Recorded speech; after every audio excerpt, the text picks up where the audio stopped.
The sun began to set over Ibadan, painting the sky with strokes of orange and gold. In the Ajayi family compound, Adro sat beneath the shade of an old guava tree, waiting for his eldest sister, Bimp. Ade, Bimp called as she briskly approached, her footsteps raising little puffs of dust. Her voice carried a hint of urgency. "Come, we need to talk." Adoro stood, brushing off his trousers. "What's happened, sister? You sound worried." Bimp hesitated, her eyes flickering with a mix of determination and fear.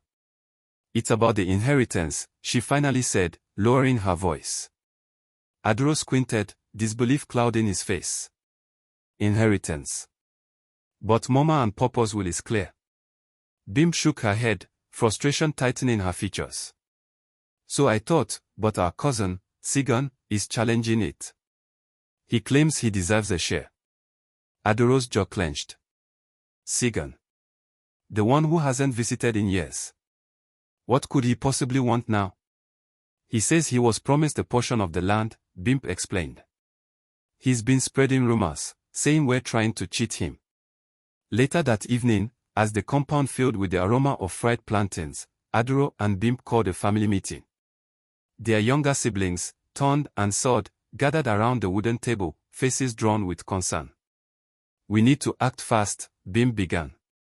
"Sigan is serious about this, and if we don't respond, we might lose everything." Tond glanced nervously at Adoro.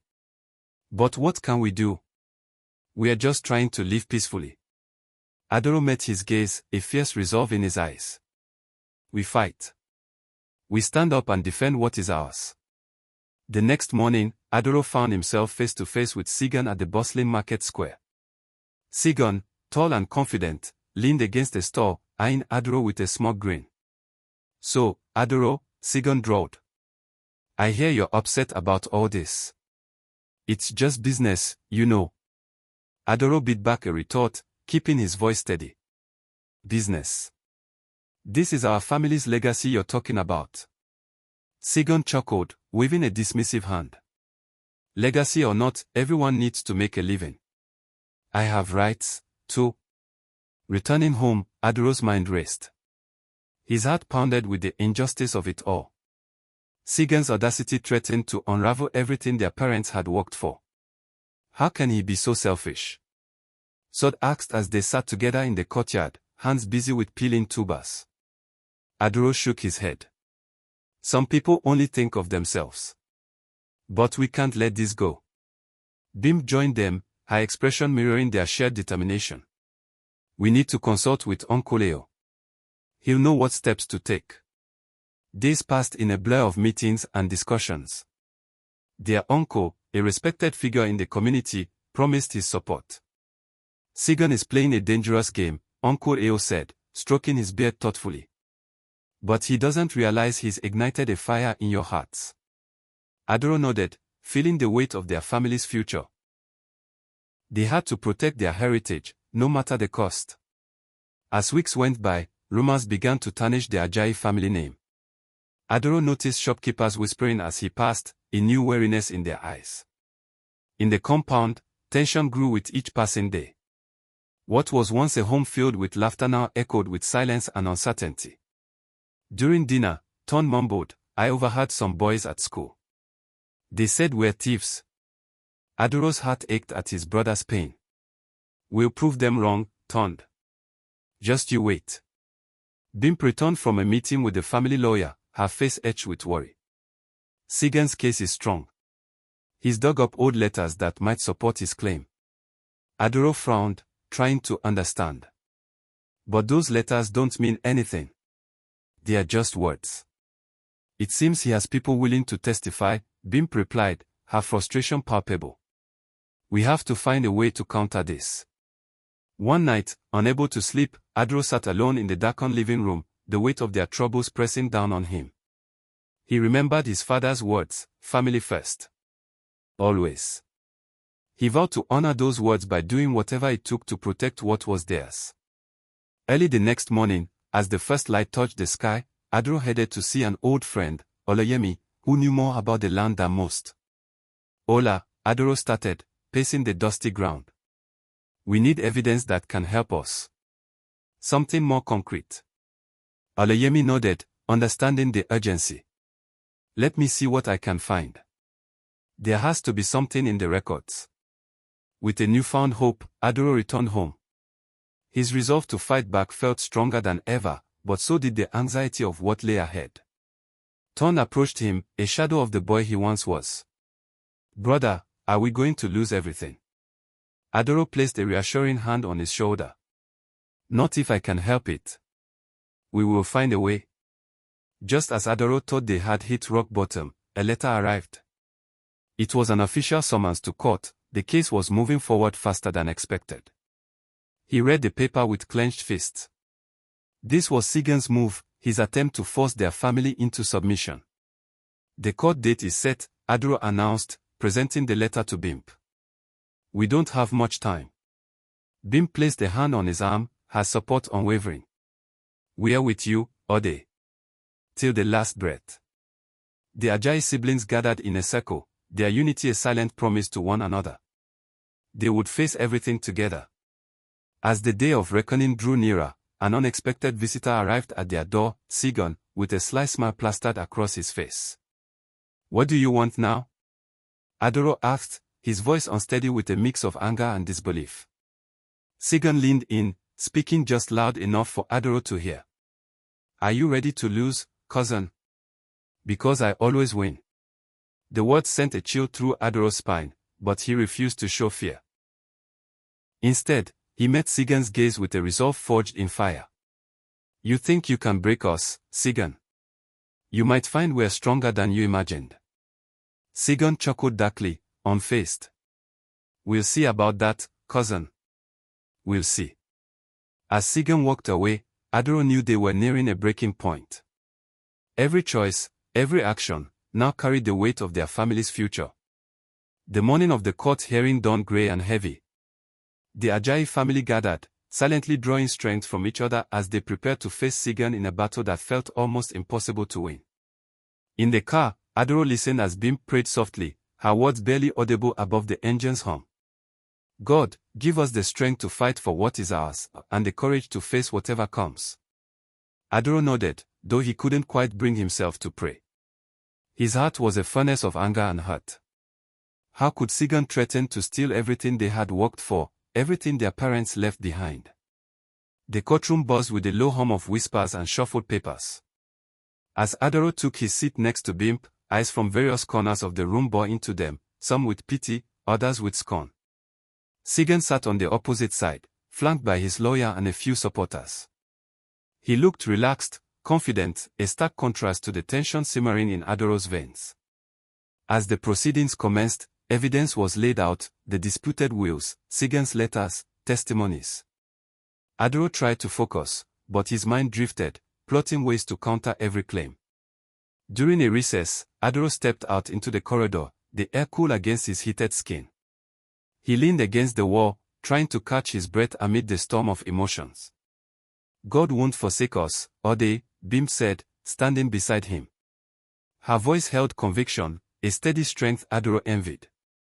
Remember what grandmother always said, it's in our darkest hour that we find our true selves. Adoro forced a nod, but the words felt hollow. His anger towards Sigan was too consuming, blocking out everything else. Back in the courtroom, a key piece of evidence was presented, a testimony from an old family friend claiming Sigan's father had indeed promised him a portion of the land long ago. Adoro's heart sank. The room seemed to close in, and murmurs rippled through the attendees. Bimp reached over, gripping his hand, her eyes pleading for patience. This isn't over, Adoro, she whispered fiercely. We have to keep pushing. Despite her resolve, doubt gnawed at Adoro. How much longer could they fight? When the judges called for a break, Adoro stormed out of the courthouse, bile rising in his throat. Outside, he ripped off his suit jacket and tossed it onto a bench, trying to vent the boiling frustration. From behind him, a voice called out. Adoro.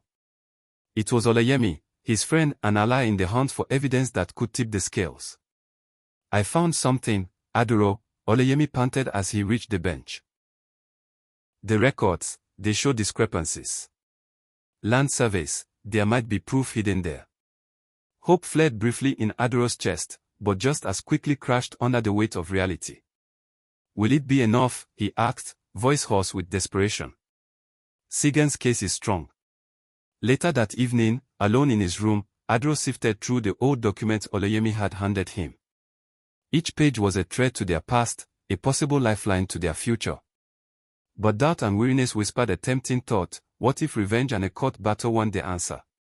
As he sifted through the papers, one fell, revealing the scribbled note his father had left him long ago: family first. Always. But remember, son, pride can blind. Adoro paused, his father's words cutting through the fog of anger and fear. They'd always stood by each other, but had the need for revenge made him lose sight of what mattered. That night, a quiet knock pulled Adoro from his tangled thoughts. It was Sod, eyes wide and solemn. Brother, she whispered, slipping into the room, I prayed today, really prayed, and I felt something: peace. I think we need to forgive Sigan. Adoro inhaled sharply. Forgive. The very word felt like betrayal. He's hurting just like us, Sod continued. He's lost family too. I felt it, Adoro, holding on to this anger won't heal us. For a moment, Adoro wanted to dismiss her, to cling to his plan for justice. But a part of him stirred, a small, uncertain part that missed peace. Morning's light found Adoro on the veranda, eyes tired from a sleepless night. Bim joined him, drawn by the turmoil in his expression. I've been thinking, sister. Maybe we've been going about this the wrong way. Bim studied him, confusion mingling with curiosity. What do you mean? Sigan, Adoro sighed, ruffling his hair. Maybe we shouldn't fight to win. Maybe we should fight to understand. Bim looked startled but didn't interrupt. Adoro sighed deeply, words tumbling out unbidden. Perhaps we should try reconciliation, not just the courtroom battle. Perhaps we need to see him, talk to him as family. That afternoon, Adoro and Bim went to Sigan's place. The air was tense with unsaid apologies and guarded hope. Sigan opened the door, surprise flickering before his usual bravado took over. Back so soon, cousins. Can't get enough of losing. We didn't come to fight, Sigan, Adoro replied, swallowing his pride. We came to understand and talk. Sigan's mocking facade faltered. Cautiously, he stepped aside to let them enter. The conversation that unfolded was laden with raw emotion. Sigan's arrogance gave way to a torrent of frustrations and unmet expectations. Adoro and Bim shared tears of their own, a catharsis long overdue. You didn't have to take the court's route, Sigan, Adoro said, voice softer now. We could have discussed it, as family. I thought I had no choice, Sigan confessed, his bravado stripped away. I felt forgotten, cheated. Taking this step felt like my only chance to matter. A shared silence filled the room. Bim broke it by quoting a verse she clung to in difficult times. Ephesians 4 verse 32, be kind and compassionate to one another, forgiving each other, just as in Christ God forgave you. Sigan's eyes softened, the words seemingly cutting through his defenses. Adoro hesitated, then added, fighting this way, it doesn't free us, Sigan. Only forgiveness can do that. The words resonated deeply, not only within the room but within their hearts. The realization was a balm to years-old wounds. The reunion wasn't perfect, issues still lingered, but the seeds of reconciliation were planted. The talk didn't resolve everything immediately, yet hope, real and fragile, began to emerge. Leaving Sigan's house, Adoro felt lighter, as if a burden previously too heavy to bear had been lifted. The road ahead wasn't clear, but there was less fear and more grace to face it. Days later, in the courtroom, things took an unexpected turn. Sigan stood up, words tumbling from a place of newfound humility. After recent discussions with my family, I've realized there's more to this than a court can decide. I withdraw my case for the sake of family and forgiveness. Gaft echoed, but within their family, there was a quiet peace, a collective sigh of relief. It marked not an absolute victory or a dramatic end, but the beginning of healing. As they left, Bim hugged Adoro tightly. Thank you, she whispered, tears of relief glistening in her eyes. We may have won, but it feels like more than that. We've regained what truly mattered. Adro nodded, feeling the depth of the truth. Revenge was never going to bring us peace, but through Christ, we found a way. Back home, Adro set their father's note prominently on the table, a reminder that family and faith would always guide them. It wasn't an end but a new chapter shaped by love, understanding, and grace. And as the evening settled over the Ajayi compound, a sense of hope and renewal mingled with the dusk, a testament to what could be achieved when vengeance bowed to the infinite power of forgiveness. Thank you so much for listening to this intriguing story. I hope it touched you or taught you something.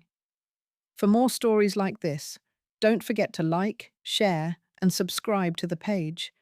And guys, if you'd like to see a part 2, or you have thoughts on what happened, let me know in the comments below.